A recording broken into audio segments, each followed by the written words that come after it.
आलेलो आहे। हे बघा आपण बघू शकता हा दुधेश्वर गड। तर सर्वप्रथम मी तुम्हाला दुधेश्वर गडावरती कसं यायचं ते सांगतोय। तर बघा हा आहे लोणी संगमनेर रोड। लोणी संगमनेर रोड नंतर तिथे गेल्यानंतर या रोडने गेल्यानंतर निमगाव गळीतून तुम्ही जी कमान लागेल लोहारे रस्ता, त्या लोहारे रस्त्याने येऊ शकता। आणि त्या लोहारे रस्त्याने आल्यानंतर इथं गगनगिरीची एक कमान लागेल, त्या कमानीना तुम्ही इकडे वरती येऊ शकता। तर बघा हा जो परिसर आहे हा संपूर्ण सह्याद्रीच्या शेवटच्या रांगा आहे। या ठिकाणी सह्याद्रीच्या सगळ्या परिसर दाखवा त्यांना। या संपूर्ण सह्याद्रीच्या शेवटच्या रांगा या परिसरातल्या। आणि इकडे पूर्वेला झूम करून दाखवा, तिकडे शनीचा डोंगर आहे।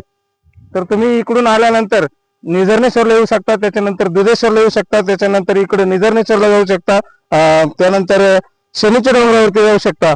आणि इकडे डाव्या साईडला लोहारे साईडला इथं कानिफनाथ महाराजांनी आमचे लोहारेचे जे आवजीनाथ बाबा आहे त्यांना दीक्षा दिलेली ते ठिकाण आहे। बघा तुम्ही बघू शकता, इथं झूम करून दाखवा त्यांना। ते कानिफनाथ महाराजांनी या ठिकाणी आवजीनाथ बाबांना दीक्षा दिलेली। आणि आज आम्ही या दुधेश्वर डोंगरावरती आलोय। तर तुम्हाला एक थोडक्यात दुधेश्वर गडाविषयी मी महत्व सांगतोय। तर हे बघा, हे आहे दुधेश्वरचं मंदिर आणि या दुधेश्वर गडाविषयी मी थोडक्यात तुम्हाला माहिती सांगतोय।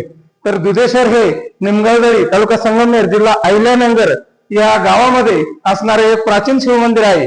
दुधेश्वरचा पहिला शिलालेख म्हणजे पहिली लिखित उल्लेख आश्वी येथे सापडलेल्या यादव राजा आयरमदेव यांच्या ताम्रपटात येतोय। इसवी सन 1098 त्यात कोकणे ग्राम म्हणजे आजचं जे कोकण गाव आहे या कोकणे गावच्या पूर्वेला दुंदुदेम हे स्थान असल्याचं म्हटलं आहे। आणि हे दुंदुदेम म्हणजेच आजचं दुधेश्वर। एका आख्यायिकेनुसार पूर्वी या स्थानाच्या पायथ्याला गवळी लोक राहत होते आणि ते गवळी लोक या शिवपिंडाला दुधाचा नित्य अभिषेक करत असत। आणि देवाला अर्पण केलेलं जे दूध आहे ते दूध डोंगराच्या पायथ्याला जायचं या ठिकाणी, म्हणून या शिवस्थानाला दुधेश्वर असं नाव पडलेलं आहे। दुधेश्वर हे सह्याद्री पर्वत रांगेची उपरांग असणाऱ्या कळसुबाई डोंगर रांगेत वसलेलं आहे। या रांगेतलं कळसुबाई डोंगर रांगेतलं हे शेवटचं ठिकाण आणि परिसरातलं सर्वात उंच ठिकाण। आणि दुधेश्वराची उंची 2748 फूट इतकी उंच आहे या दुधेश्वराची उंची।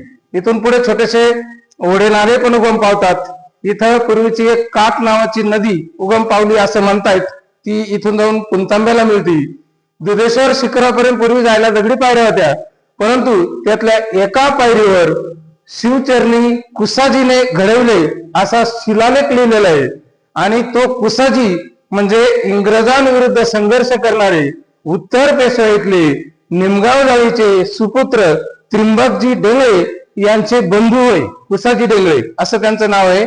2004 साली या ठिकाणी गगनगिरी महाराज यांनी भेट दिली होती।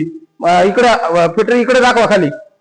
या ठिकाणी 2004 साली गगनगिरी महाराजांनी भेट दिली होती आणि या ठिकाणी आशीर्वाद दिला होता। तर बघा आपण बघू शकता हे निसर्गरम्य असं ठिकाण हे दुधेश्वराचं। हेच ते ठिकाण, खालचा झेंडा दाखव। या ठिकाणी 2004 साली गगनगिरी महाराजांनी भेट दिली होती आणि खाली एक आश्व पण दिलेलं आहे। धन्यवाद।